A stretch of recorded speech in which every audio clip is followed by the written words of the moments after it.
حضرت امام علی علیہ السلام نے فرمایا ہر قمری مہینے میں ایام بیض یعنی 13، 14 اور 15 تاریخ کو روزہ رکھنا بلندی درجات کا باعث بنتا ہے اور اس سے نیکیوں میں بھرپور اضافہ ہوتا ہے۔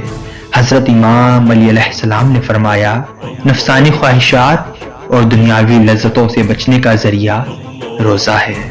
حضرت امام علی علیہ السلام نے فرمایا قلبی روزہ زبان کے روزے سے افضل ہے اور زبان کا روزہ پیٹ کے روزے سے بہتر ہے۔